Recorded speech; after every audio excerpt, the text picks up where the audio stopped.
Good evening, friends. 9 weeks down. Playoffs are right around the corner. We are here to look at week 10 in the Massillon Fantasy League. I'm Ryan. He's Dan. Dan, how you doing tonight, my friend? Doing great, buddy. Yourself? I mean, team's looking good. Fantasy's going well enough. Overconfident Ryan is back. Let's go. Bordering on overconfident. Taylor's in the chat trying to talk me down. He said he told Bo Nix he can suck this week because I've been crying about quarterbacks going off too much. So Taylor's out here just trying to do me favors. Throw in the match, I guess, Dan. I can see him doing that for you. He feels bad for you.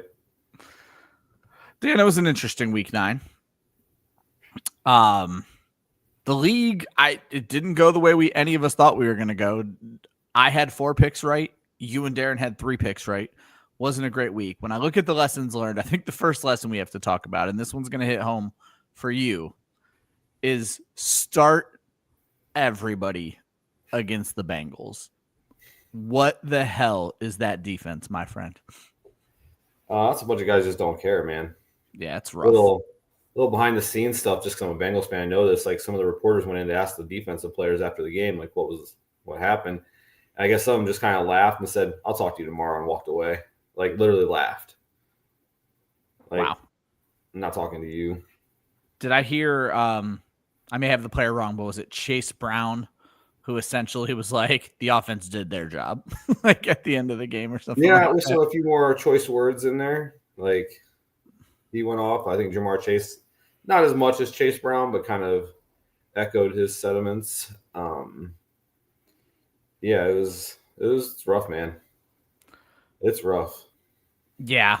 I mean, you had to have thought you guys had that one in the bag, and Joe Flacco was just playing the hero. I promise you. So this is how my Sunday went. I had to drive to Erie, Pennsylvania for a hockey game for Colton that he wasn't even going to play in. And we knew ahead of time he wasn't going to play in. But anyway, the game was at 4:30, so we had to leave here at like 12:45. So had to be there over an hour before to do warm-ups and everything. Yeah. So I watched zero football on the way there. Yeah. Dropped Colton off.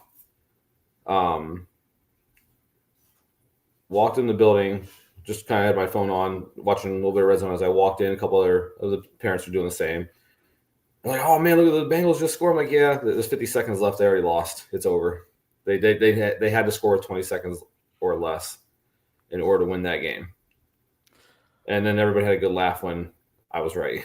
Yeah, it's rough.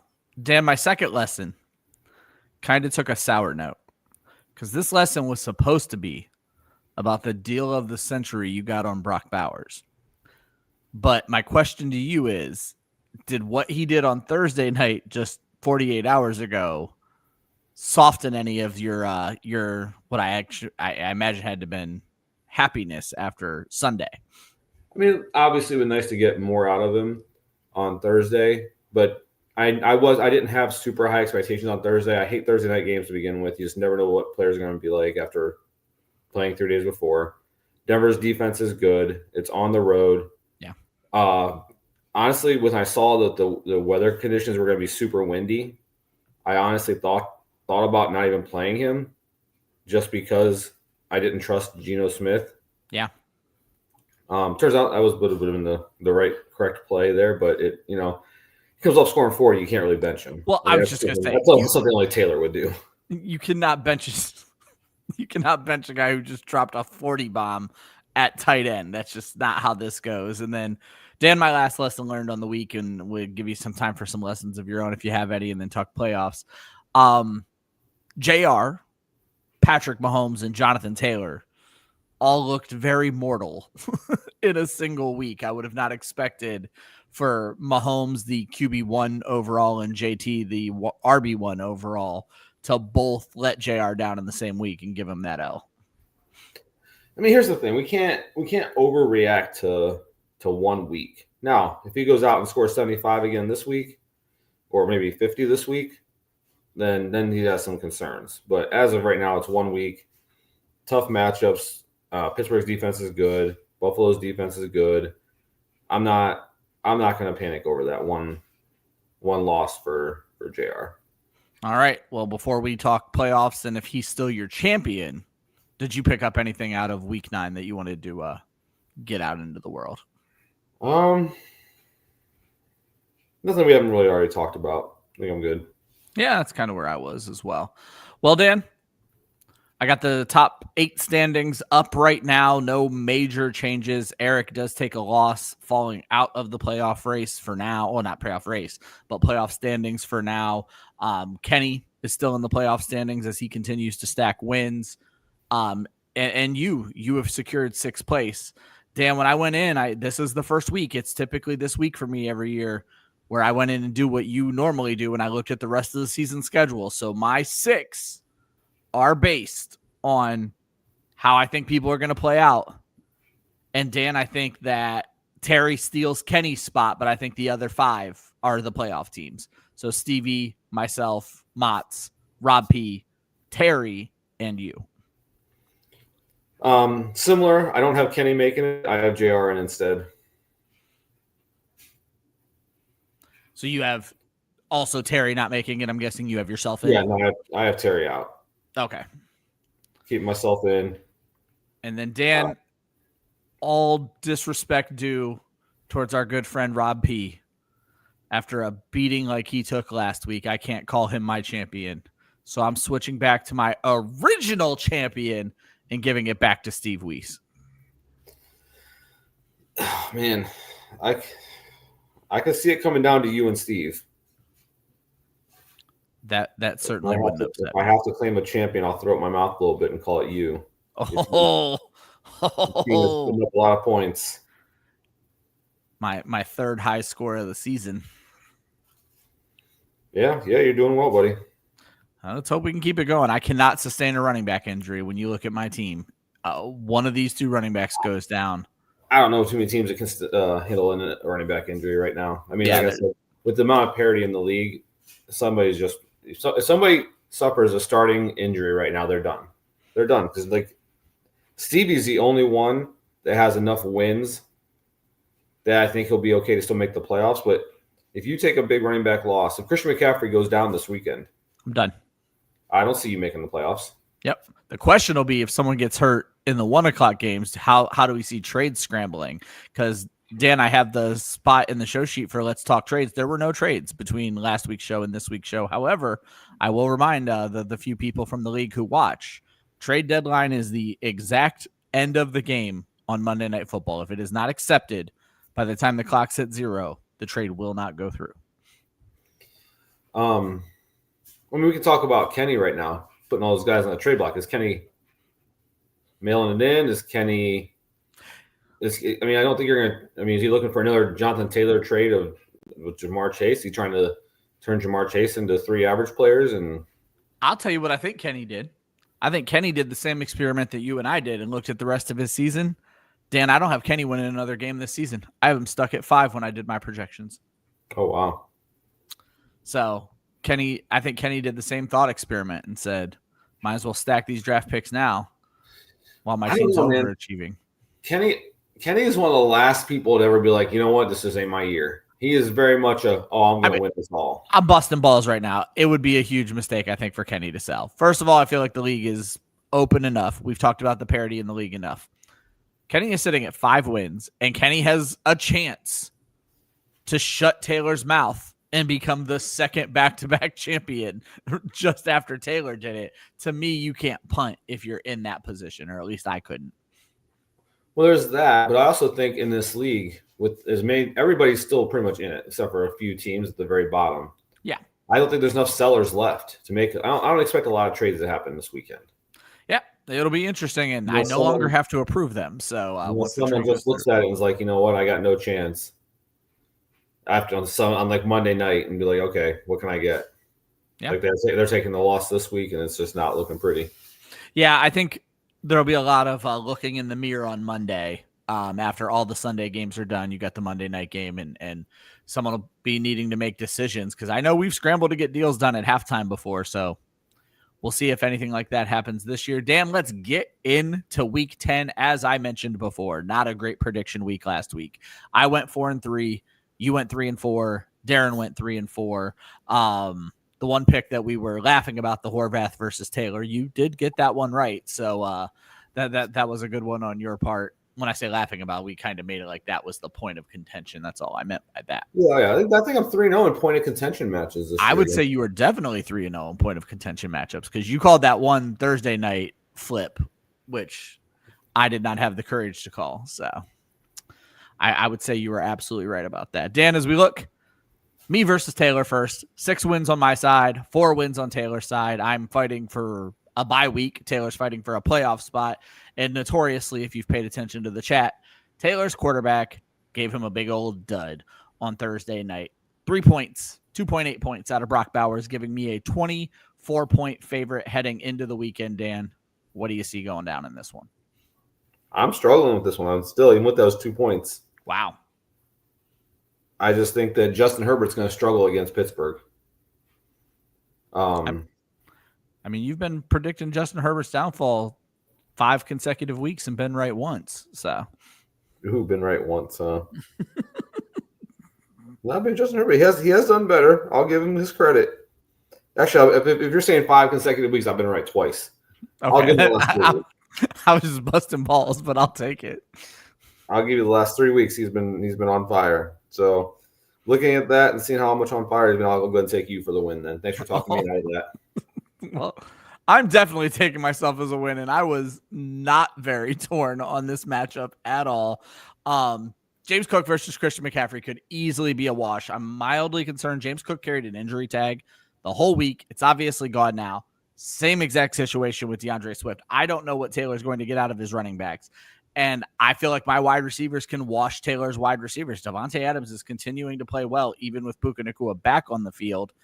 I'm good with all of this. And Travion Henderson, even when he gets the ball, the backfield all to himself, he still cannot find the end zone. There is no part of Taylor's team I like better than my team. And I think that QB dud puts it out of reach because I do have a lot of faith in Justin Herbert.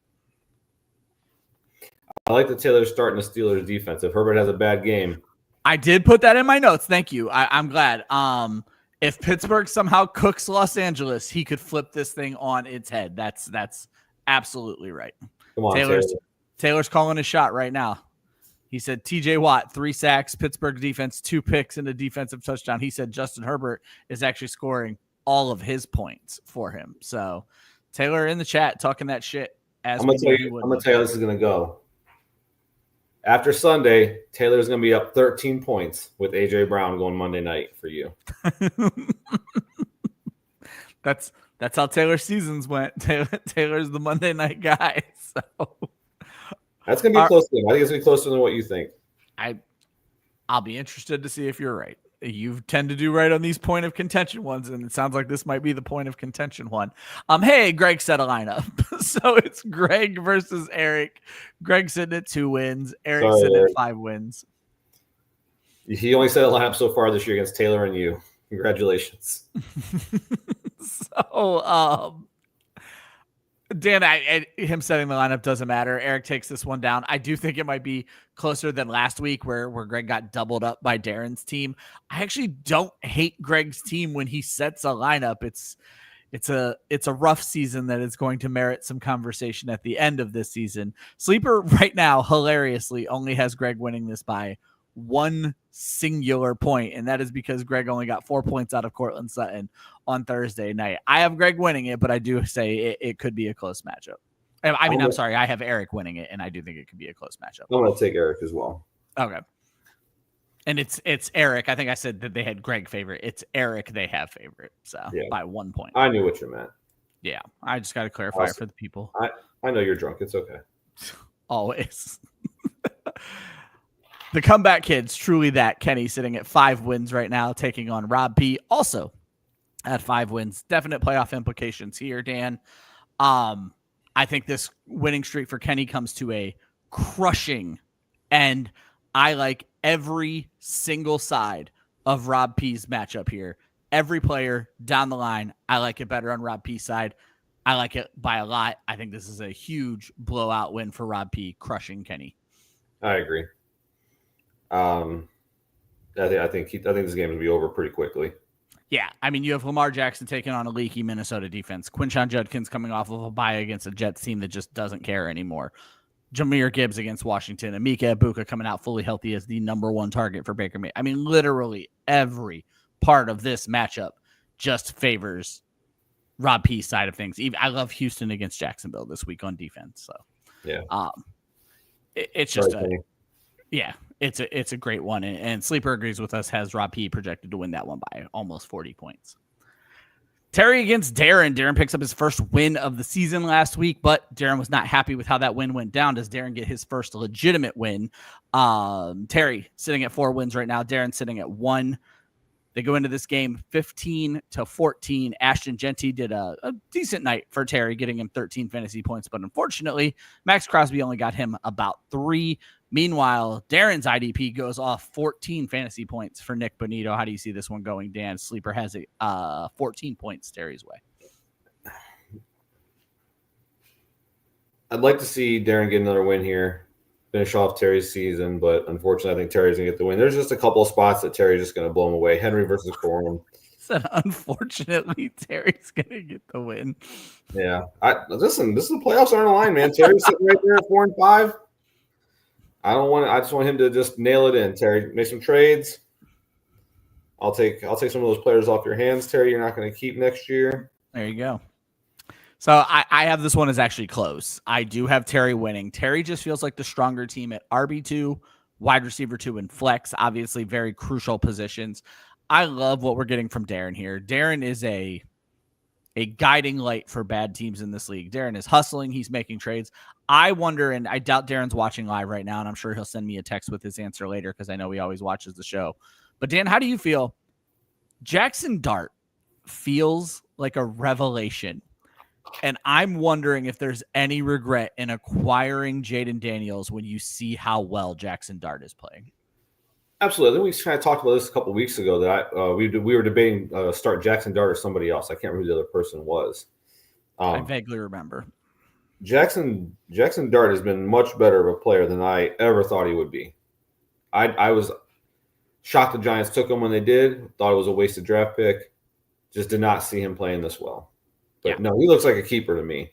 And that's what I'm getting at. And then you paid to go get Jaden Daniels, and maybe you didn't need to do that. I'm not trying to build on Darren's regret. It's just wild to me how well Jackson Dart is playing. And I felt the same way as you, as I feel like in our league, he is likely a keeper, and it just makes that trade interesting. Well, for Darren, I mean, with the rest of his lineup, I mean, he could keep Daniels and Dart, and Taylor did it a couple of years ago. Yeah, did he keep Justin Fields and somebody else? Josh Allen, and then traded Josh Allen right when the draft was over. So it's not the most unheard of strategy. You just got to make sure you go into it with your eyes open, ready to make that trade. Dan, you got Stevie this week. First place, 7 wins. Dan, you're sitting at 5 wins, obviously, in the playoff race based on what we spoke earlier. Stevie currently up by about 20 points. Sleeper projecting him to win this one by 30 points. We mentioned terrible night for Brock Bowers, 2.2 fantasy points in our league scoring. Meanwhile, Stevie's defense goes off 22 fantasy points. Dan, I was hoping I could find a way to give you this win, but I just can't. The Bowers dud versus the Denver stud kills you. And then Barkley versus Devin Singletary. It's just like there's already one big edge on Stevie's side, and then I think the other big edge. The rest of this matchup is close, but I think the Barkley at running back thing is the final nail in your coffin. I'm picking Stevie. So I think far and away Stevie should blow me out. Baker Mayfield in his last 2 games has a total of 8 points. Yeah, fucking awful. Before last week, Saquon's 2 games before that, he had a total of 10 points. Yep. There's a world that exists that Stevie loses this game. Well, and you and Stevie, with the exception of maybe Taylor, I feel like there are 3 really good receivers in fantasy right now: Puka Nacua, Amon-Ra St. Brown, and Jackson Smith and Jigba. Seeing you two go at it with these wide receiver ones is awesome. What you need first 4 weeks Roma Dunze to show back up again. Breece Hall going against Cleveland the week he asked to be traded and didn't get traded could lay an egg. Yeah. I think there's a world exists that I can win this game. Loveland not going against the Bengals. That's fair. He's going against a real NFL defense this week, and the rest of the season, he has a season high of 5 points. Yeah. So He could match my 2 at tight end very easily. Very much so. And then you just got to match him on defense, and it's an even matchup again. Yeah, I don't see that happening. I have to beat him somewhere else. I'm going to take Stevie to get the win, though. I don't count on his team being down that long. He has too good of a team. I was actually thinking about Stevie today. Stevie's a big Colts fan. Yeah. And all I don't like the Colts. I find them really annoying. They have a lot of players on their team I actually really like. So, Steve, hope your Colts continue. I love Daniel Jones, Sauce Gardner now. Yeah, great trade for them. Love their wide receivers. I like Pittman. I like Pierce, Jonathan Taylor. Just like a lot of players you just like on that team. I just hate the Colts, but yeah, Tyler Warren. I love Tyler Warren. And then the Daniel Jones rejuvenation tour. Hopefully Daniel Jones and the Colts go off this week. Maybe he'll score like 5 or 6 touchdowns. Steve, I think he'll be okay with that, right? Right, buddy. There we go. Everybody wins. We got Horvath taking on Motts. Motts at one point was 6-1 and riding high on top of this league. He is now 6-3. Horvath sitting at 4 wins. Rob is projected to win this one by 3 points. It could have been bigger, but Rob only got 3 points out of Trey Tucker on Thursday night and started him in his flex. Rookie move there. You want to start Thursday night wide receivers in your wide receiver spot. But, Dan, when I look at this matchup, the thing that jumps out to me is the quarterback matchup. Drake May versus Caleb Williams. I started this season conducting the Caleb Williams hype train. I am no longer on that train, but my God, do I love what we're seeing out of Drake May, much to the extent of Jackson Dart, but to a whole nother level. I think Drake May just feels like a stud. I think Rob wins this matchup pretty much steadily at every single position, catching Horvath on a bye week where he does not have CeeDee Lamb. And again, Drake May was a guy who I wanted to talk up in this situation. And then I think what really hurts Horvath in this one, Kamani Vidal laid an egg last week, and I don't think he gets much better against the Steelers this week. And then he's going up against Bijan Robinson in that RB1 spot. I'll give Horvath credit on one thing, though. I love me some Arande Gadsden at tight end. I think that was a great pickup for him. But all in all, I think this is a big week for Motts. I think it's a big week for Drake May, and I think Rob takes this one down. Yeah, I agree. I think Rob takes it as well. I think it'll be close. I think this game will be a close matchup, less than 10 points, but Rob gets the win. Yeah, it'll be interesting with Nico Collins coming back because we haven't seen great Justin Jefferson, but that Baltimore defense has been leaky. They've gotten it together recently, but they've been leaky. If Nico Collins isn't fully back from this concussion and Justin Jefferson can go out and do Justin Jefferson things, there's definitely spots where Horvath can make up points, certainly at the flex spot. Romeo Doubs going on Monday night, whereas Trey Tucker, as I mentioned, barely scored 4 fantasy points for Rob. So there's room for this to be closer than I think it will be. And we wrap up the evening with Phil versus JR. Phil has fallen to 4-5 out of the playoff spots right now. JR is 5-4 and technically out of the playoff spots, I believe, right now. This matchup is 10-0 right now, but Phil is projected to lose this one by 17 points. J.K. Dobbins gets 6 fantasy points. Didn't have a terrible night. Did get hurt at the end of this game, and then he got 4 fantasy points from his kicker. So nothing terrible, impossible to overcome, but when you look at the team the JR has put together, doesn't have any major bye weeks to deal with this week other than Patrick Mahomes. Gets Trevor Lawrence against Houston. Don't necessarily love that for him, but it's still enough for me, Dan. I have JR taking this one down. I think this is a 75-80 final. I think this will be a low-scoring game. Trevor Lawrence against Houston. Garrett Wilson against Cleveland. He has some tough matchups there. But with Phil already having 2 guys go, kind of both almost laying eggs. Jordan Love against Philly's defense, I don't love it. So I'm going to take JR to get the win. All right. That's a lot of agreement this week, Dan. In fact, we didn't disagree once, Dan. So we will go into these next week's standings with the exact same record. It's just, will it be a good record or will it be a bad record? Well, how many games am I behind you? You are 4 games behind. I'm at 45, correct? You're at 41, correct? Darren trailing behind at 34, correct? I gotta make up some ground. Got to make up some ground. Last week, the game, best quarterback, best flex play. We had some of our worst picks of the season. The winning score scored 32. Second place scored 31. Dan, that was me against you. I beat you by a singular point in the game with my Jared Goff, Amon-Ra St. Brown Unfortunately, you got the dud from Jonathan Taylor. I got the small dud, if you will, from Jared Goff. So 32-31, I take it down. JR, with his first entry into the contest, picked Patrick Mahomes and Jonathan Taylor from his own team. Didn't work out real well for him as they both had their worst weeks of the fantasy season. So not great for JR there, Dan. Keep it up, JR. Yeah, exactly. So, Dan, when I was looking this week, I kind of went basically right off of my rankings. There are a couple of players from a couple of games I love. I did not want to do a stack this week. Well, let me make sure. You still want me to go first, right? Absolutely. Okay. I think Lamar Jackson has a monster week, as I mentioned before, against that Minnesota defense. I think this is a nice coming back week for him. He was already good last week. I think he's even better this week.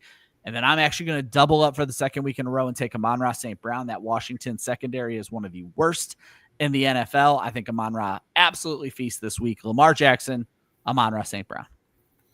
All right, I'm going to go with the stack of Josh Allen and James Cook. Oh, taking every touchdown in that game, huh? Yep. I think Miami is going to be pretty good in that one. Yeah.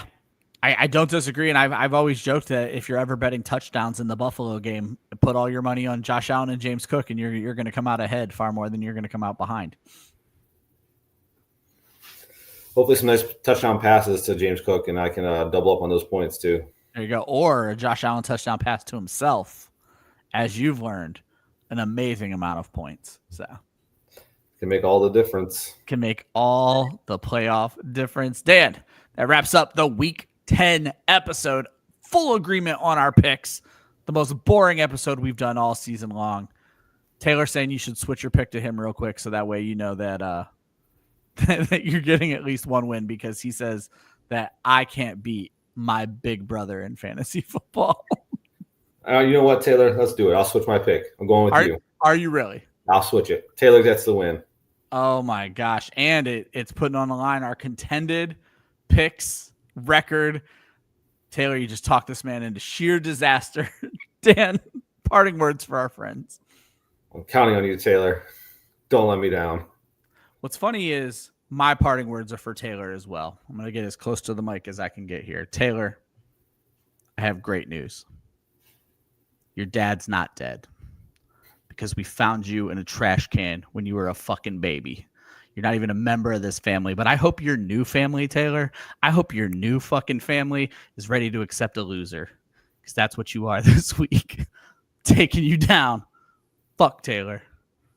Winning the whole thing, Dan. That wraps up the show. Have a great night, except Taylor. I hope you never have to look for a job later on in life. And his new family.